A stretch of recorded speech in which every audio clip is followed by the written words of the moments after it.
Alors, ce DS numéro 8, 5 exercices. Le premier, c'est vraiment de l'application directe du cours sur les développements limités. Pas de difficulté majeure. Alors attention, pas de difficulté majeure si vous avez bien écouté ce que je n'arrête pas de dire depuis le début de l'année.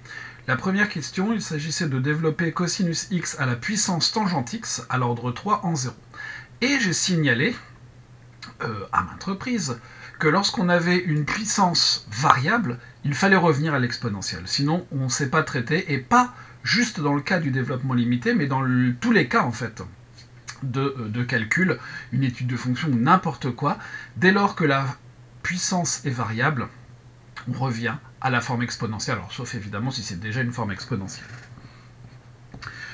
Donc, si je regarde ma fonction, donc j'ai f de x qui est égal à cosinus x puissance tangente x, que je vais réécrire comme une exponentielle.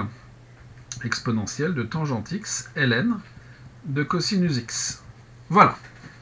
Et ça, j'ai une composée de plusieurs choses. Donc j'ai la composée du log, du cosinus, de l'exponentielle et un produit avec tangente. Mais je sais développer tout ça.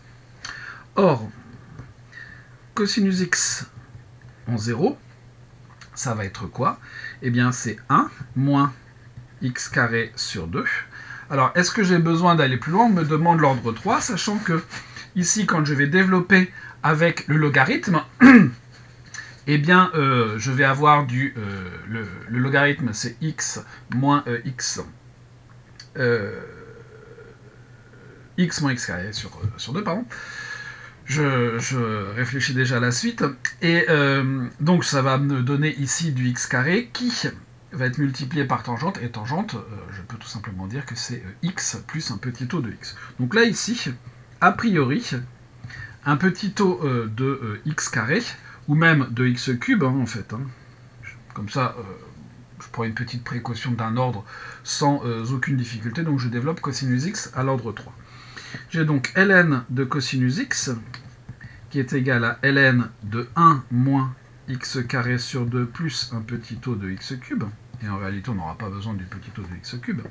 Et ça, je vais développer ça. C'est de la forme ln de 1 plus u. Donc ça, c'est en 0. Et ln de 1 plus u, c'est u moins u carré sur 2. Donc je vais avoir u moins x au carré sur 2, plus le terme d'après, il va être en cube, il va être en carré, mais ça me donnerait de la puissance 4, donc ici, je m'arrête là, ça me suffit. Donc ça, c'est en 0. Ensuite, tangente x. Je dis tout simplement qu'en 0, c'est un x plus un petit taux de x. Ça n'est pas la peine d'aller plus loin. Ici, on pourrait mettre 2 plus. D'où tangente x ln de cosinus x. Ça nous fera, je multiplie les parties régulières, donc je vais avoir du moins x cube sur 2, plus un petit taux de x à la puissance 4 en réalité. Ok. Et donc, par ailleurs, mon exponentielle en 0, ici je vais dire quand même x carré sur 2 tend vers 0 lorsque x tend vers 0. L'exponentielle en 0, c'est 1 plus x plus un petit taux de x. Et comme moins x cube sur 2 tend vers 0 lorsque x tend vers 0, eh bien, exponentielle de tangente x ln de cosinus x, ça nous donnera 1 moins, enfin plus moins x cube sur 2, donc 1 moins x cube sur 2, plus un petit taux de x4, mais je vais laisser en x cube, ça nous suffira. Et donc j'ai mon développement limité. Conclusion, f de x est égal en 0 à 1 moins x cube sur 2 plus un petit taux de x cube. Donc voilà pour le premier développement limité. On suit bêtement, j'ai envie de dire, tout ce qui se passe. Et on a ça, pas de souci, et c'est bien la bonne réponse. Je vérifie parce qu'avec les développements limités, on a vite fait d'oublier un petit quelque chose. Mais bon. Deuxième question, un autre développement limité. Donc on a g de x qui est égal à sinus x sur exponentielle de x moins 1. Bon. Alors autant ici, j'avais pu développer à l'ordre, en réalité 2 ça suffisait, et la multiplication par tangente me permettait de passer à l'ordre 3. Là je vais avoir le problème inverse. Pourquoi? Parce que sinus x tend vers 0 en 0, de même que exponentielle de x moins 1. Et donc dans mon développement limité, je ne vais pas avoir de termes constants, je vais avoir du x directement qui va simplifier, et ça va me faire baisser l'ordre d'un degré. Donc mon g de x, je peux dire que c'est sinus x, donc je vais avoir x moins x cube sur 6 plus un petit taux de x cube. Et on me demande à l'ordre 2, donc là ici elle est à l'ordre 3, ça devrait suffire. Et ensuite, mon exponentielle de x moins 1, j'ai donc 1 plus x, je vais là aussi aller à l'ordre 3, plus x carré sur 2, plus x cube sur 6, moins 1, plus un petit taux de x cube. Et donc là, vous voyez 1 moins 1, ça se simplifie. J'ai donc x moins x cube sur 6 plus un petit taux de x cube, divisé par x, plus x carré sur 2 plus x cube sur 6, plus un petit taux de x cube. Et là maintenant, je vais, pour pouvoir poursuivre mon travail, je vais tout factoriser et simplifier par x. J'ai donc ici, alors là ici j'aurais dû mettre en 0, en 0, en 0. Je simplifie tout par x, j'ai donc 1, alors je vais, moins x carré sur 6, plus un petit taux de x carré, sur 1, plus x sur 2, plus x carré sur 6, plus un petit taux de x au carré. Mon numérateur, je vais le conserver comme ça. Donc j'ai donc du 1 moins x carré sur 6 plus un petit taux de x carré, que je vais multiplier par 1 sur 1 plus u. 1 plus x sur 2 plus x carré sur 6, plus un petit taux de x carré. Et donc j'ai du 1 sur 1 plus u. Ce qui me donne donc du 1 moins x carré sur 6 plus un petit taux de x carré, multiplié par 1 sur 1 plus u, qui me donne 1 moins u. Donc moins x sur 2 plus x carré sur 6, plus 1 demi, il n'y a pas de 1 demi, 1 moins u plus u carré, donc x sur 2 plus x carré sur 6 au carré, plus, je veux un petit taux de x au carré.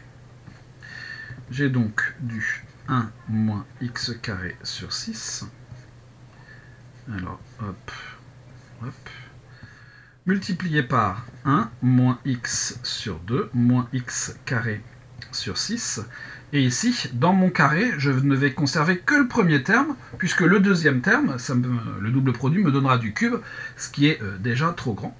Donc plus x carré sur 4, plus un petit taux de x carré. Et j'ai donc du 1 moins x carré sur 6, facteur de 1 moins x sur 2. Et puis là, on va arranger ça. Ici, on peut tout mettre sur 12. Donc on va avoir 3 douzièmes moins 2 douzièmes. Donc on va avoir plus du x carré sur 12. Plus un petit taux de x au carré. Alors on peut, on n'est pas obligé de faire les calculs dans le même ordre que moi. Hein. Et ensuite, alors ici j'aurais dû mettre en 0 à chaque fois. En 0, j'ai donc 1, et ensuite je développe, moins x sur 2, moins x carré sur 12, c'est ça, et ensuite j'ai du moins x carré sur 6 multiplié par 1, et c'est tout.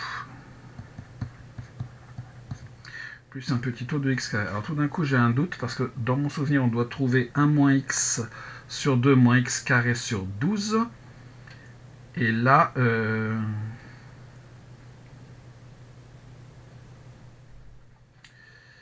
Parce qu'ici c'est plus... Bah, non, c'est bon, c'est bon. Et donc en 0, on a 1 moins x sur 2. Ici j'ai x carré sur 12, moins 2x carré sur 12, donc moins x carré sur 12, plus un petit taux de x carré. Et voilà mon g de x.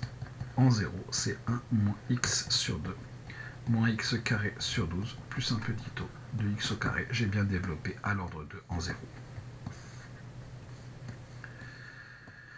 Troisième question.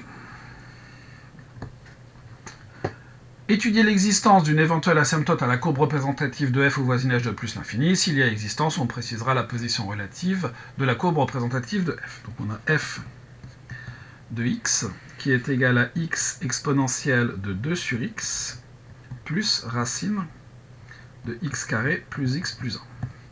Donc évidemment, on pose g de x qui est f de 1 sur x.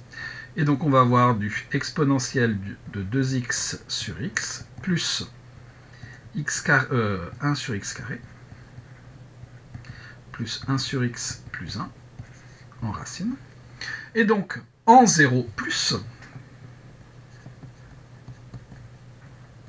ce qui nous permettra pareil par suite d'étudier f en plus l'infini. Alors je vais avoir donc du exponentiel de 2x sur x, plus ici, si je mets tout au même dénominateur, j'ai donc du 1 plus x carré, le tout sur x carré. Mais, comme je suis en 0 plus, ici j'ai du exponentiel de 2x sur x, plus 1 sur x, facteur de 1 plus x carré. Et maintenant, je vais faire mon développement limité. Développement limité, alors je peux mettre même le 1 sur x en facteur, en réalité. Exponentiel de 2x, j'ai 1 plus 2x plus exponentielle plus x carré sur 2. Donc je vais avoir du 4x au carré sur 2. L'ordre 2 devrait suffire. Plus un petit taux de x carré. Et ensuite j'ai ce deuxième morceau pour lequel je vais utiliser 1 plus x à la puissance alpha. Là je peux le faire parce que j'ai mon alpha qui vaut 1,5. C'est une puissance fixe qui ne dépend pas de la variable. Donc j'ai 1 plus alpha x plus 1,5 x plus x carré plus alpha moins 1, donc 1,5 multiplié par 1,5 moins 1, c'est-à-dire moins 1,5 divisé par 2 multiplié par x plus x carré au carré. Et tout ça, j'avais oublié mon morceau, un petit taux de x au carré. Donc, hop, en 0 plus, j'ai du 1 sur x. Facteur de 1 plus 1, c'est facile, ça nous fait 2. Plus, en deuxième partie, on a quoi? On a du 2x ici. Et ici, on a 1,5 de x. Donc 2 plus 1,5, ça nous fait 5,5 de x. Ensuite, les x carrés, on en a ici 2x carré, plus 1,5, ça nous fait 3,5. Et ici, il nous en manque, on a moins 1 quart sur 2, donc moins 1 huitième de x carré. Plus un petit taux de x au carré. C'est-à-dire 1 sur x, facteur de 2, plus 5,5 de x, plus 3,5. Oui, 3,5 moins 1 huitième. Il faut tout mettre en huitième. Donc il faut multiplier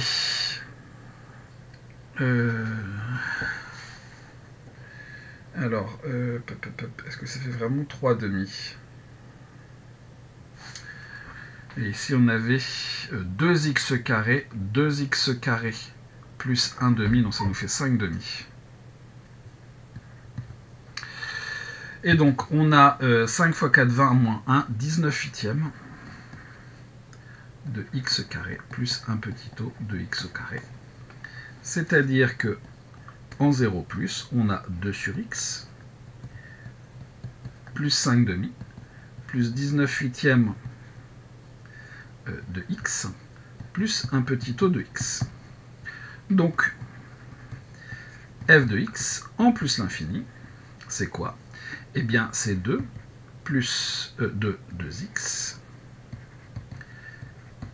plus 5 demi plus 19 sur 8x plus un petit o de 1 sur x.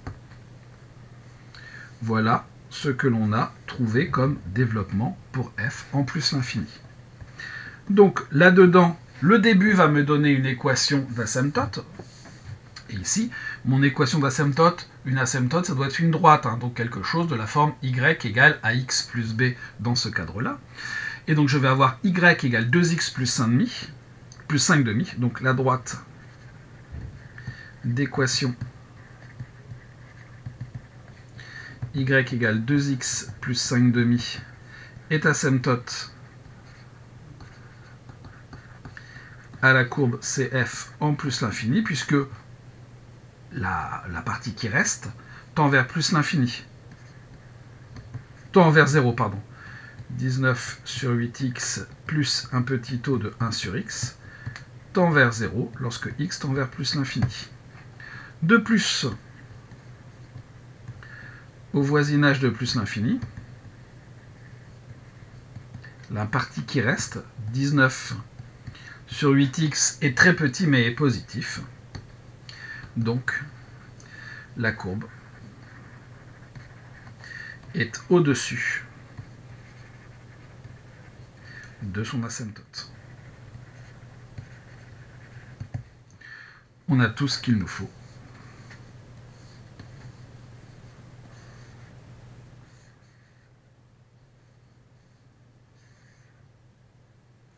Alors j'aurais dû... ouais.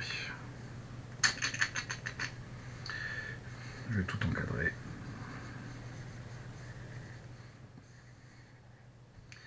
Et voilà pour ce premier exercice, comme vous voyez, rien de bien compliqué.